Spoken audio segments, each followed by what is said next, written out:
আমরা আজকে ইবাদতের প্রতি অনেকটাই বিমুখ হয়ে যাচ্ছি। আজকে আমরা নামাজ পড়ি না, আজকে আমরা রোজা রাখি না, আজকে আমরা হজ করি না, আজকে আমরা যাকাত দেই না, আজকে আমরা দান সদকা ঠিক মতো করি না। কথাটা ঠিক না বেঠিক? আমরা মিথ্যা বলি, গীবত করি, চুগলখড়ি করি, নানান ধরনের অপকর্মের সাথে আজকে আমরা লিপ্ত হয়ে যাচ্ছি। দেখেন, গত জুমায় আমি আফসোস করে বলেছিলাম যে ভাইরে, দেশটাতে হইল কি, খালি খুন আর খুন। বলেন এই সপ্তাহেও খুন খারাপি আছে না নাই? তবে আফসোস আর পরিতাপের বিষয় এখানে, যাদেরকে গভর্নমেন্টের পক্ষ থেকে অপরাধ নির্মূল করার জন্য, অপরাধে বাধা দেওয়ার জন্য নিয়োগ দেওয়া হয়, আমার দেশের পুলিশ, আমার দেশের আর্মি, আমার দেশের র্যাব, আমার দেশের বিজিবি, আমার দেশের এনএসআই, সিআইডি, পিবিআই, এভাবে ডিএসবি সহ নানান ধরনের প্রশাসনিক বিভিন্ন ব্রাঞ্চ। তবে এদের ভিতরে এখন অনেকটাই আমরা দেখছি বিভিন্ন প্রশাসনিক শাখাগুলো সাধারণ পাবলিকের চাইতে তারা অপকর্ম বেশি করে। কি কথাটা ঠিক না বেঠিক? কারণ ইতিমধ্যেই বাংলাদেশ পুলিশের যেই পরিমাণ অপকর্মের নিউজ আমরা পাচ্ছি, আমরা হতাশ, আমরা হতবাক, আমরা আজকে আশা হারিয়ে ফেলছি। যারা অন্যায়কে বাধা দেবে, অন্যায়কারীদেরকে ধরবে, তাদের বিচারের আওতায় আনবে, সেটা না করে আজকে এরাই অন্যায়ের সাথে জড়িত হচ্ছে। কথাটা ঠিক না বেঠিক? আমরা গত এই সপ্তাহের মধ্যে দেখলাম একজন পুলিশ সদস্য, তার আগের একজন স্ত্রী ছিল, এখন সে স্ত্রী নাই, তালাক দিয়ে দিছে। বলেন, বউয়েরে তালাক দেওয়ার পরে তার সাথে কথা বলা জায়েজ আছে? কথা কন না কেন? বলেন জায়েজ আছে? দেখা করা, একসাথে সময় কাটানো জায়েজ আছে?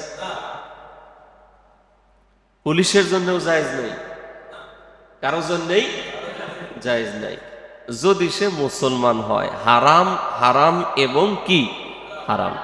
কিন্তু এই পুলিশ সদস্য তার তালাক দেওয়া স্ত্রীর সাথে যোগাযোগ রাখত, দেখা করত, কথা বলতো, একসাথে সময়ও কাটাতো। সর্বশেষ রেজাল্ট কি হয়েছে আমরা দেখতে পেয়েছি, ঠিক না? ওটা আর বললাম না। সেই আমার ভাই আমির হামজার ওয়াজের মতো এক ছাত্র এক ক্লাসরুমে স্যার গিয়ে জিজ্ঞেস করছে, এই বলো তো দেখি, একই জিনিসের নানান জায়গায় থাকার কারণে নাম হয় আলাদা আলাদা। জিনিস কয়টা? বলেন, একটা জিনিস। জিনিস একটাই, কিন্তু এক এক জায়গায় থাকার কারণে নাম হয় কি আলাদা আলাদা। তখন বলছে যে তোমরা কি কেউ বলতে পারবা? তখন এক ছাত্র দ্বারায় বলছে, জি স্যার আমি বলতে পারবো। কয় কি? কয় মাথায় চুল, চোখের উপরে ভ্রু, তারপরে ঠোঁটের উপরে মুছ, থুতনিতে দাড়ি, বগলে পশম, বুকে পশম। কয় বাবা আল্লাহর হস্তে আর নিচে নামিস না, ঠিক না? এখন প্রিয় ভাইরা, অবস্থা কিন্তু ওই রকমটাই দাঁড়িয়েছে, ঠিক কিনা বলেন? এর কারণ কি? আজকে নৈতিকতার আমাদের বড়ই অভাব। নৈতিকতার কি বড়ই অভাব। আর অভাব তো হবেই। শিক্ষা কারিকুলাম থেকে নৈতিক শিক্ষাকে দূর করা হয়েছে। সামাজিক ব্যবস্থাপনার মধ্য থেকে নৈতিকতাকে দূর করে দেয়া হয়েছে। সকল সেক্টরে নৈতিকতা বহির্ভূত যত কারিকুলাম আছে, কার্যকলাপ আছে, সব বাস্তবায়িত হচ্ছে। এই জন্য আজকে নৈতিকভাবে আমরা পিছিয়ে পড়ে আজকে মানুষ দেখতে আকারে ইনসান কিন্তু প্রকারে এক একটা টাটকা শয়তানে রূপান্তরিত হচ্ছে।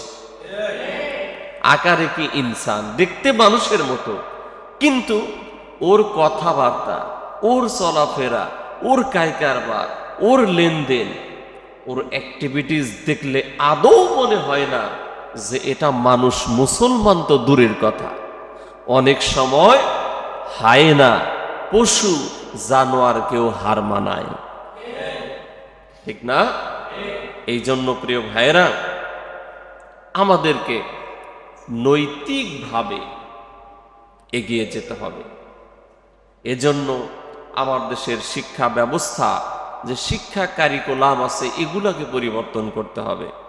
সামাজিক ব্যবস্থাপনার মধ্যে পরিবর্তন আনতে হবে, তবেই আমরা নৈতিকভাবে এগিয়ে যেতে পারবো। আল্লাহ তাআলা যেন সেই তৌফিক আমাদেরকে দান করেন। জোরে সোরে বলেন আমিন।